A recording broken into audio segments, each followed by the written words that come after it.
Bismillahirrahmanirrahim. Assalamualaikum warahmatullahi wabarakatuh.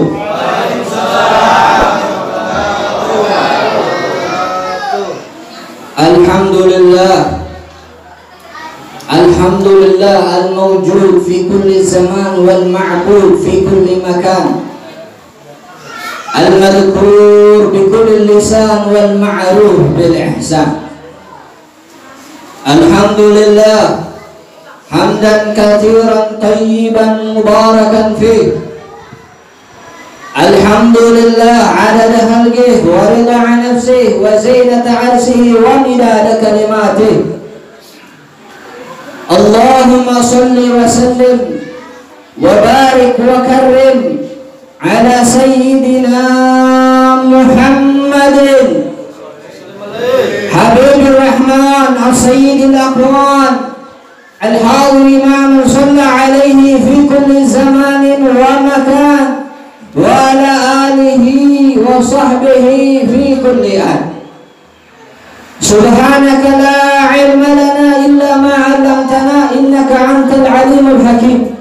Rabbi shrah li sadri wa yassir li amri wahlul 'uqdatam min lisani yafqahu qawli wasaddid lisani wahdi qalbi bihaqqi sayyidina Muhammad wa ali sayyidina Muhammad. Allahumma ya Rabbana zidna ilman warzuqna fahman wa 'allimna ma yanfa'una wanfa'na bima 'allamtana. Allahumma barik lana fi Rajab wa Sya'ban wa ballighna Ramadan. Amin birahmatika ya arhamar rahimin. Yang saya hormati dan yang saya muliakan, para tokoh agama, tokoh masyarakat, bapak-bapak, ibu-ibu, wabil khusus guru kita Al-Ustaz Syarwani Abdan, mudah-mudahan beliau panjang umur, sehat walafiat, diberi istiqomahan di dalam membimbing kita, mengajari kita. Mudah-mudahan kita semua dalam keadaan sehat walafiat, panjang umur di dalam taat kepada Allah Subhanahu wa taala. Amin ya rabbal alamin. Alhamdulillah, lisan kita patut bersyukur kepada Allah Subhanahu wa taala, Zat yang maha luhur, Zat yang maha agung, Zat yang maha mulia, Zat yang maha pengasih lagi maha penyayang, yang kasih sayangnya Allah Subhanahu wa taala melebihi kasih sayang seorang ibu kepada anak kandungnya sendiri. Dialah Allah Subhanahu wa taala yang maha penyayang, yang maha pengasih, yang selalu merindukan taubat hamba-hambanya, yang apabila hambanya berbuat maksiat di siang hari, maka Allah Subhanahu wa ta'ala akan menganti taubat kita di malam harinya. Kalaupun kita berbuat maksiat di malam hari, maka Allah Subhanahu wa ta'ala akan menunggu taubat kita di siang harinya. Dialah Allah yang maha baik, Dialah Allah yang maha dermawan, yang punya pintu taubat yang tidak akan pernah ditutup oleh Allah Subhanahu wa ta'ala, yang pintu taubatnya selalu terbuka siang dan malam untuk para hamba-hambanya yang mohon ampun, yang ingin bertobat kepadanya. Dialah Allah Subhanahu wa ta'ala yang selalu ingin mendengar doa-doa kita. Bersyukur kita kepada Allah Subhanahu wa ta'ala bahwa hari ini, detik ini, di tempat yang mulia ini, kita masih bisa diberi kesempatan oleh Allah Subhanahu wa ta'ala untuk hadir bersama, duduk di tempat ini, memperingati Isra wal Mi'rajnya Nabi Muhammad SAW, serta mengadakan haul orang yang soleh, orang yang alim, orang yang paling mencintai Allah dan Rasulnya, yaitu Syekh Muhammad Zaini bin Abdul Ghani. Beliau adalah orang yang semasa hidupnya habis umur beliau untuk dakwah, habis waktu beliau untuk mengajarkan ilmu Nabi Muhammad. Beliau adalah yang kesehariannya, waktunya, semuanya memberikan kepada Nabi Muhammad SAW. Beliau adalah salah satu orang yang dibanggakan oleh Nabi Muhammad SAW. Pada diri beliau terdapat akhlak mulia Nabi Muhammad SAW. Pada diri beliau terdapat ilmu mulianya Nabi Muhammad SAW. Pada diri guru sekumpul itu, beliau adalah pewaris ilmu yang mulia daripada Nabi Muhammad SAW.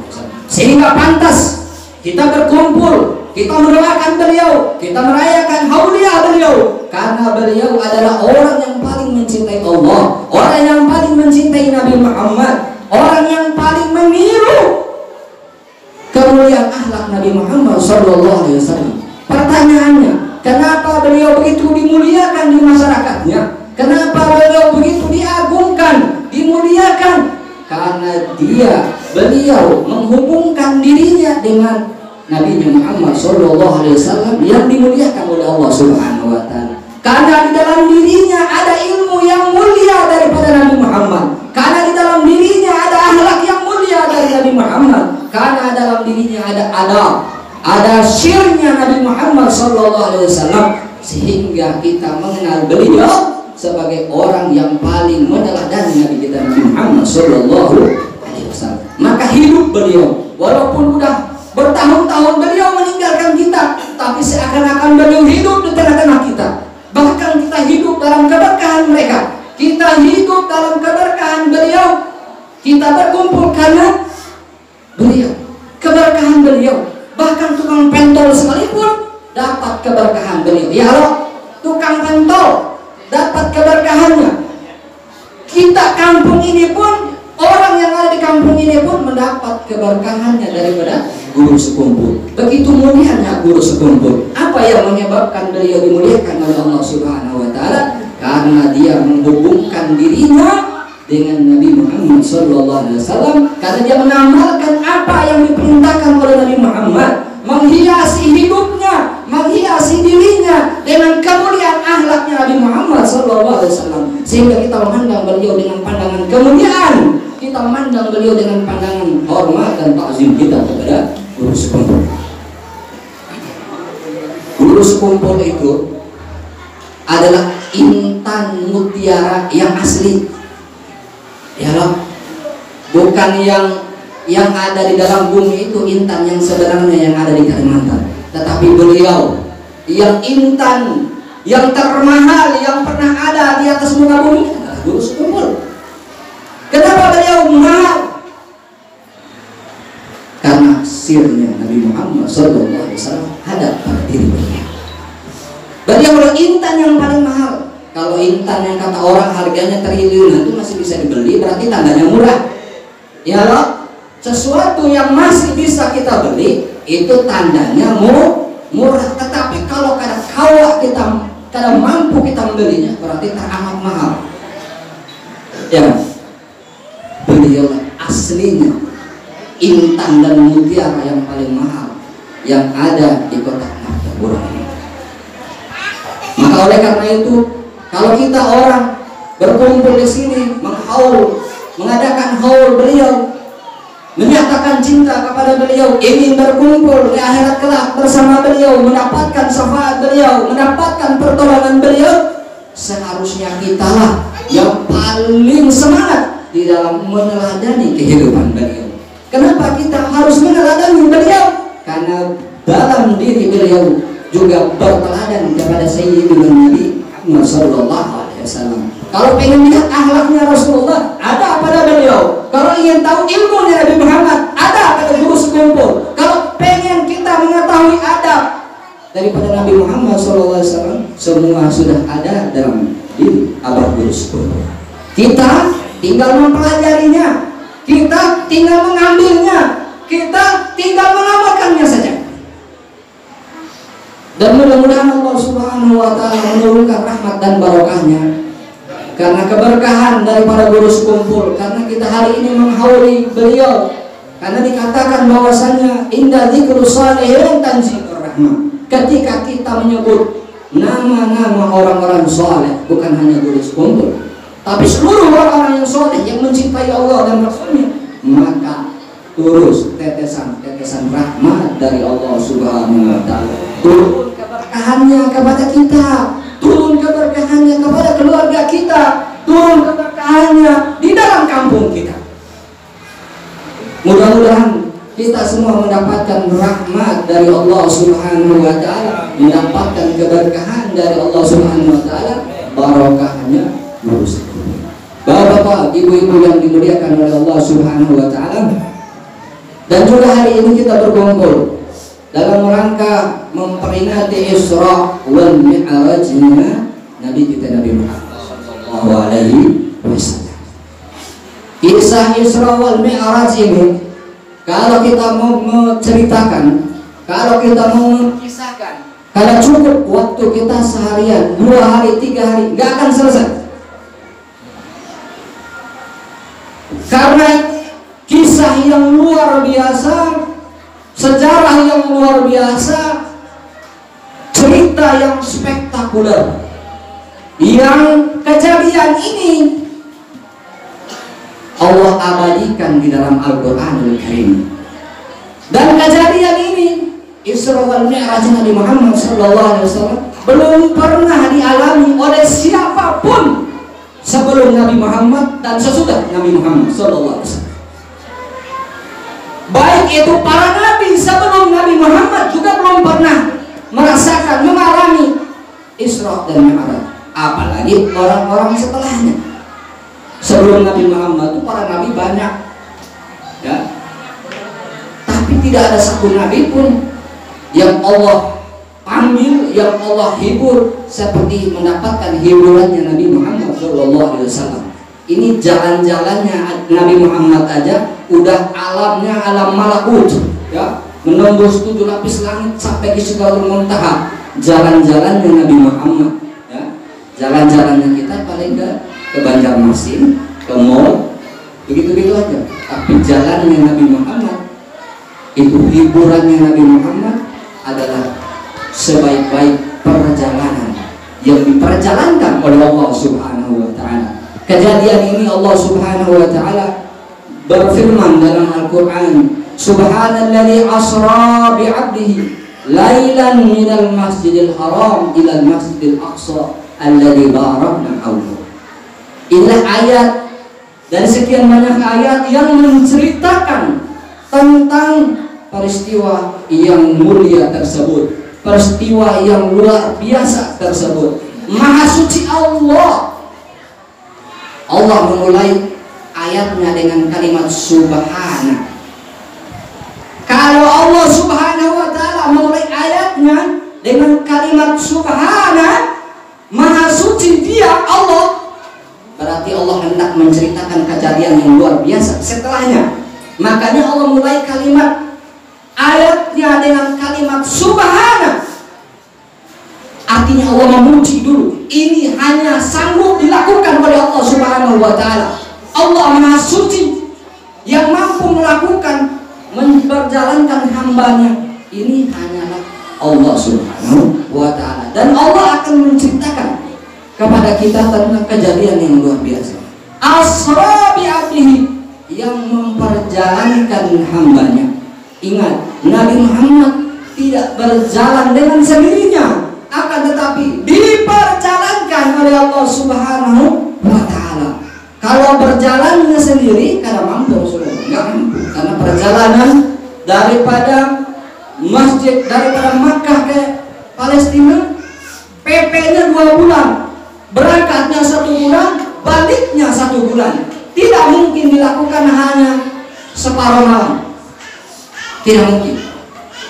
Makanya Allah Subhanahu wa Ta'ala memulai ayatnya dengan kalimat subhana, maha suci Allah Subhanahu wa Ta'ala. Asra bi'abdihi, Allah menyebut bi'abdihi kepada Rasulullah SAW dengan panggilan hamba, menandakan bahwa Rasulullah SAW diakui oleh Allah Subhanahu wa Ta'ala sebagai hamba yang terbaik. Kita ini hamba apa? cuman belum tentu menjadi hamba yang bujur-bujur, ya. Bahkan kita sering sekali menjadi hamba uang, hamba dunia, hamba fulus, hamba harta. Tapi Nabi Muhammad betul-betul diakui oleh Allah Subhanahu wa Ta'ala bi abdihi, hamba Allah yang sesungguhnya, hamba Allah yang sejati. Siapa yang mengakuinya? Allah Subhanahu wa Ta'ala. Kita belum tentu mengakuinya kita hamba Allah, padahal kita hamba fulus, hamba duit, hamba harta. Terkadang kita menyembahnya. Kenapa? Kapan kita menyembahnya? Kita habiskan seluruh waktu kita, nggak ingat waktu, nggak ingat ibadah untuk mendapatkan harta tersebut. Berarti kita telah menyembah harta tersebut. Kita tinggalkan sholat, kita tinggalkan ibadah untuk mendapatkan uang, untuk mendapatkan harta. Tandanya kita budaknya harta, tandanya kita menyembah harta kita. Karena apa? Habis waktu kita, habis umur kita, habis tenaga kita untuk mencari ini, mencari dunia, mencari uang, bangga dengan uangnya, bangga dengan hartanya. Apakah mencari uang salah? Kada salah kalau kita niatnya untuk ibadah. Kerja nggak salah kalau tujuannya untuk ibadah, melaksanakan perintah Allah di dalam mencari yang halal, nyari nafkah, itu perintah Allah. Laksanakan mencari nafkah dengan niat melaksanakan perintah dari Allah Subhanahu wa Ta'ala. Karena thalabul halal wajib, mencari yang halal itu wajib. Mencari nafkah, ngasih makan anak istri untuk menguatkan jasad kita, untuk modal ibadah kita, wajib. Sebagaimana kita memakan harta yang haram, mencari yang haram, maka mencari yang halal mendapatkan pahala dari Allah Subhanahu wa Ta'ala. Ya, silakan kita bekerja, silakan kita begawe, silakan cari dunia yang sebanyak-banyaknya, tidak apa-apa. Tapi jangan meninggalkan ibadah, jangan meninggalkan sholat, jangan melupakan Allah. Zaman sekarang ini rupiah jadi berharga ketimbang sholat zuhurnya, sholat subuhnya, sholat isyanya, dan sholat asarnya. Nggak peduli mau waktu sholat udah masuk, bahkan sudah lewat, nggak peduli. Yang penting aku mencari uang, yang penting aku punya harta. Apalagi tujuannya hartanya untuk bangga-bangga doang, ya. Saya kerja, saya mau jadi pengusaha, saya mau punya banyak uang supaya terhormat di mata masyarakat. Nah, ini salah. Supaya terhormat, dipandang mulia. Dari mana datangnya kemuliaan dengan harta? Enggak. Kemuliaan datang dari Allah, bertakwa, dengan takwa kepada Allah. Inna akramakum indallahi atqakum. Sesungguhnya yang paling mulia di sisi Allah adalah yang paling takwa di antara kalian. Bukan yang paling kaya, bukan yang paling mewah rumahnya, bukan yang paling bagus mobilnya, bukan yang paling banyak sawitnya, bukan. Tapi yang paling takwa di sisi Allah Subhanahu wa Ta'ala. Takwa di mana? Sini. Dalam hati. Ketakwaan dalam hati. Allah nggak memandang wajah kita, nggak memandang harta kita, tapi Allah memandang hati kita. Di sini tampaknya takwa kepada Allah Subhanahu wa Ta'ala. Dan ibadah kita kepada Allah Subhanahu wa Ta'ala bukan supaya Allah itu tambah mulia, tambah agung, enggak. Begitu juga dengan maksiat kita, itu sedikit pun tidak mengurangi kemuliaan Allah Subhanahu wa Ta'ala. Dalam firman Allah Subhanahu wa Ta'ala dalam hadis qudsi, Allah Subhanahu wa Ta'ala berfirman, ya ibadi, law anna awwalakum wa akhirakum wa insakum wa jinnakum kanu ala atqa qalbi rajulin wahid minkum ma zada dzalika fi mulki syai'a. Ya ibadi, law anna awwalakum wa akhirakum wa insakum wa jinnakum kanu ala afjari qalbi rajulin ma naqasa dzalika min mulki syai'a. Wahai hamba-hambaku, andai kata ada orang di antara kalian yang paling dahulu dan yang paling akhir di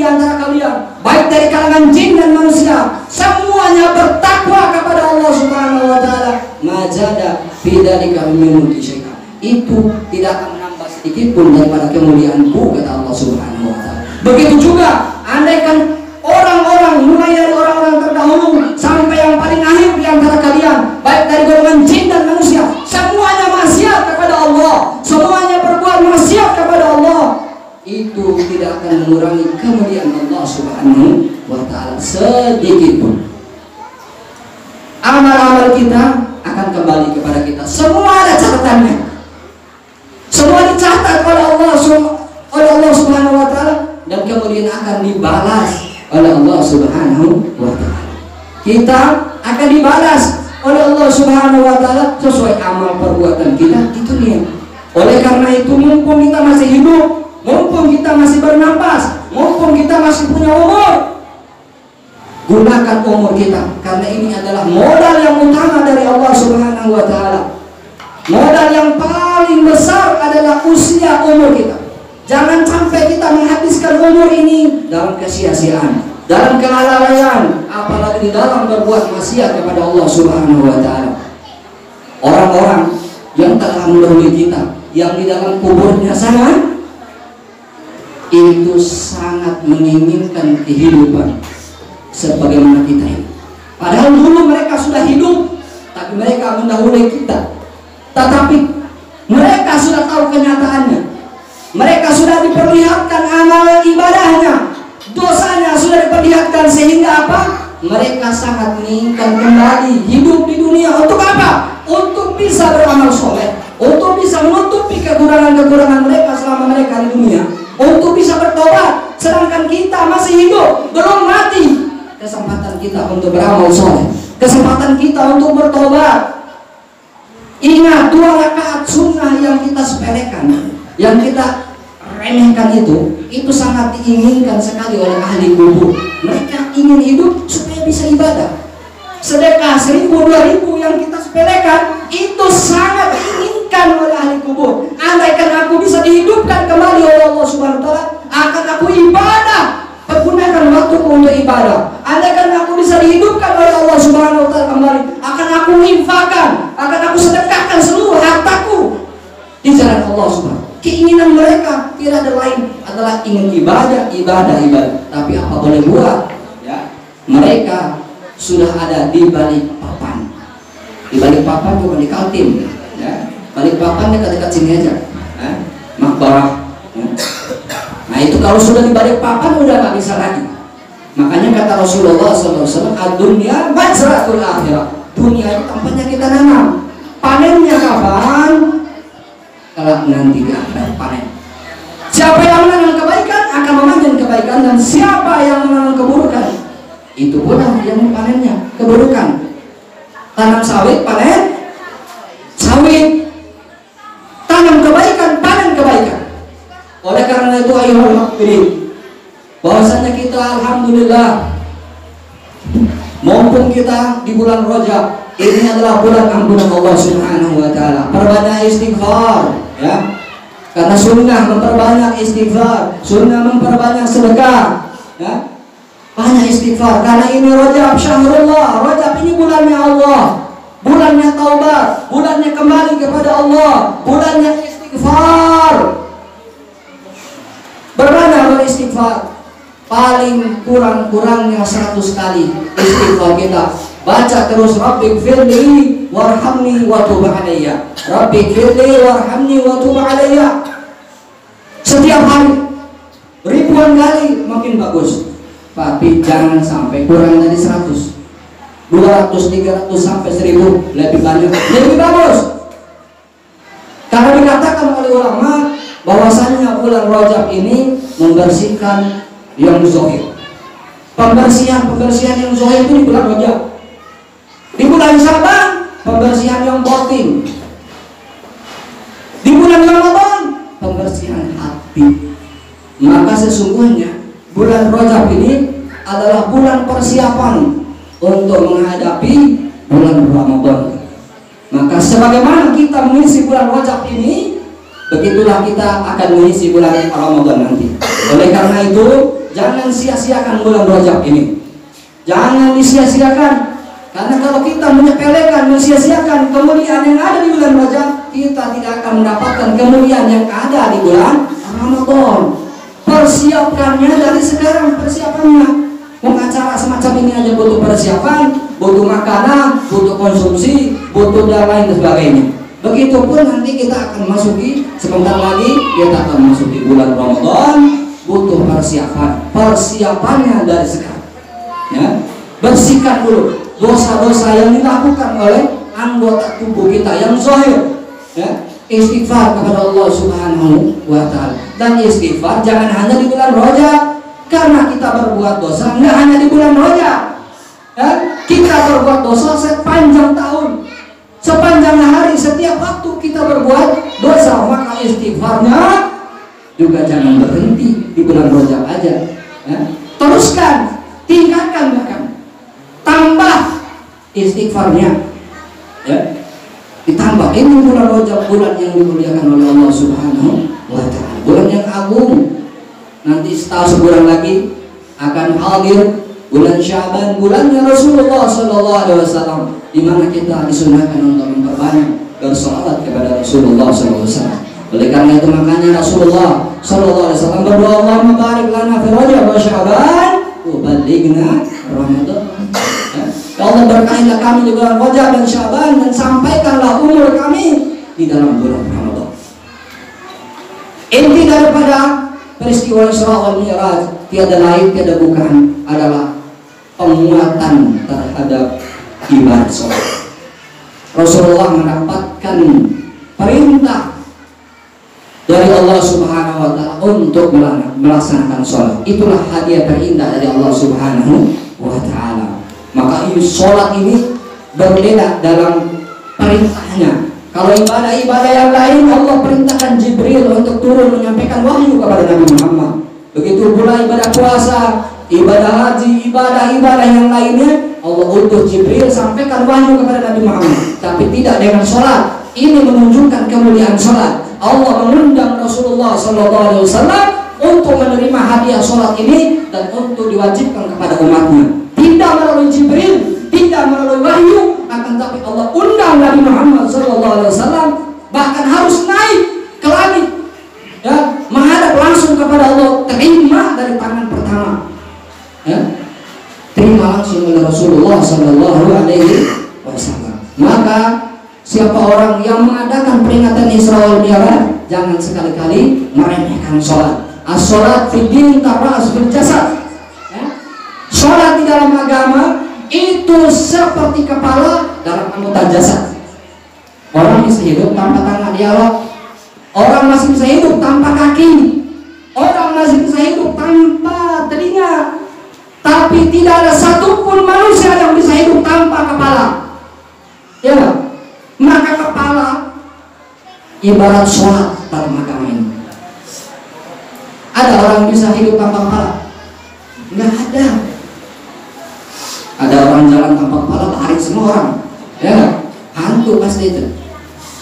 Begitulah kedudukan sholat. Bahkan oleh Rasulullah SAW dijadikan tiangnya agama. As-sholat imaduddin, kata Rasulullah. Sholat itu tiang. Bayangkan ini kalau nggak ada tiang, bangunan musola ini nggak ada tiang, atau rumah pian nggak ada tiangnya, kayak awas runtuh itu rumah. Ya, berarti sesuatu yang paling menguatkan bangunan itu adalah tiangnya. Artinya sesuatu yang paling menguatkan keislaman seseorang adalah sholatnya. Sholat itu. Kalau kita orang yang hadir di sini memperingati Isra Mi'raj, seharusnya kita perhatikan sholat kita, ya. Bahkan kita tambah sholat sunnah kita. Tambah. Kalau yang fardu yang 5 waktu itu modal. Ibarat orang berdagang itu bagaikan modal. Kalau mau untung harus ditambah dengan sholat sunnahnya. Itu baru mendapatkan keberuntungan, ya. Oleh karena itu mudah-mudahan Allah Subhanahu wa Ta'ala, ya, menjadikan kita orang yang selalu istiqomah dalam menjaga sholat kita. Mudah-mudahan Allah Subhanahu wa Ta'ala menjadikan kita orang-orang yang takut kepada Allah Subhanahu wa Ta'ala, menegakkan sholat, menjalankan perintah Allah, takwa kepada Allah Subhanahu wa Ta'ala. Mudah-mudahan Allah Subhanahu wa Ta'ala menghapus menghapus segala dosa kita, dosa orang tua kita. Mudah-mudahan Allah Subhanahu wa taala menerima taubat kita dan taubat keluarga kita, taubat ayah bunda kita, dan taubat masyarakat kita. Amin amin ya rabbal alamin. Bapak-bapak, ibu-ibu yang dimuliakan oleh Allah Subhanahu wa taala, ini udah siang, maka saya cukupkan sekian. Mudah-mudahan apa yang saya sampaikan ini ada manfaat dan barokah. Walaupun sedikit, mudah-mudahan manfaat dan barokah dan menjadi oleh-oleh kita setelah kita nanti bubar dari tempat ini. Mudah-mudahan ilmu yang disampaikan oleh guru mulia kita, oleh Sarwani, dan yang ulun sampaikan, mudah-mudahan jadi hadiah dan oleh-oleh ya buat kita, sehingga kita bisa amalkan dalam kehidupan kita, kita tularkan kepada anak dan istri kita, kepada masyarakat kita ajarkan ilmu-ilmu yang semacam ini ya. Ini aja yang bisa sampaikan. Apabila ada salah hilaf, ulun mohon maaf, mohon ampun, minta ridho, minta halal. Walafu minkum wa hadza bihi walafu minkum. Assalamualaikum warahmatullahi taala wabarakatuh. Assalamualaikum warahmatullahi wabarakatuh. Alhamdulillah.